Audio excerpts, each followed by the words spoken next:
Hi, I'm Joe Weisenfelder with Cars.com. This is a 2013 Lexus LS600HL. It is the hybrid version of the LS460L, but it's best not to think of it as a hybrid in the traditional sense because in that regard, it would be a miserable, miserable failure. Just look at the numbers. According to the EPA, this car gets 19 miles per gallon city, 23 highway, or 20 combined. That combined number is only 2 miles per gallon better than the all-wheel drive version of the LS460L. Difference is, this car costs almost $121,000. That's 38 grand more than the LS460L. So essentially you're paying more than $19,000 per MPG. Now it so happens that the LS600 is one of the first hybrid luxury cars when it came out a few years ago, and the old approach used to be a little bit more a combination of power and efficiency, and sometimes the emphasis is on power, and that's the case here. The system power for the entire hybrid system, V8 engine and electric motors, is 438 horsepower, and that is compared with 360 in the regular LS460. So even though this car outweighs that one by more than 400 pounds, it is quicker. I mean, it goes like a shot.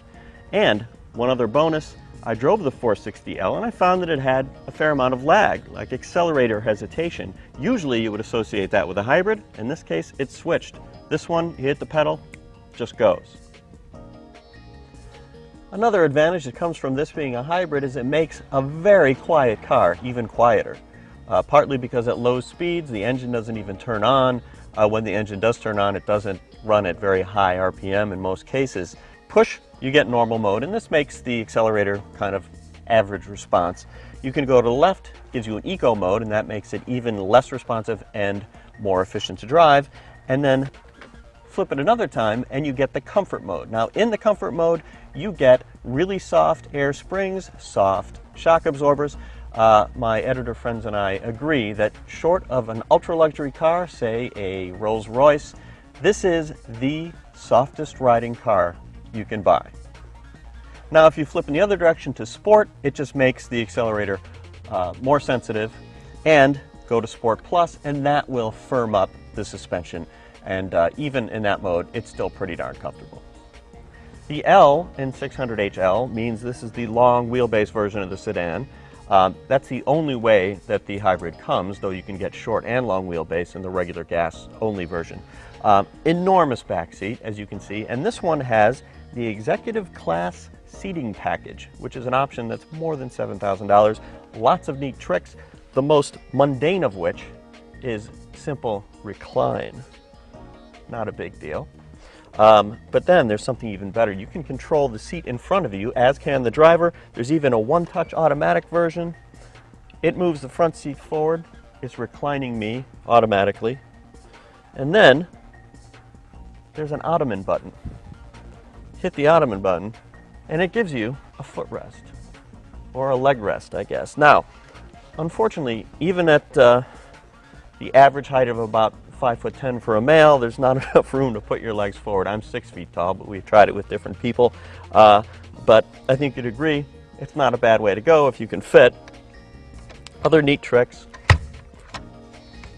Got your nice little table. You probably know some cars in the front have heated seats, sometimes heated and cooled. Heated rear seats are more common. This one has heated and cooled rear seats. And then there's the best thing in the car. It's not a phone, it's a control for the massaging seats. Now, I have never really liked a massaging seat in a car before. Usually they just inflate the lumbar bladders and stuff. This one is the real deal. You can vary the intensity, you can vary the frequency, it actually massages your back like one of those real massage chairs you can buy for your home, and you can make it vibrate too at different frequencies. Definitely the best seat of this type I've ever used, and possibly the best thing in this car. Now, a little bit less unique, there is an entertainment system. Actually pretty standard. The screen comes down as opposed to being in the head restraints. There's only one screen, has the remote control, has the wireless headsets, which you've probably come to expect in minivans and such. The main difference is this one plays Blu-ray discs.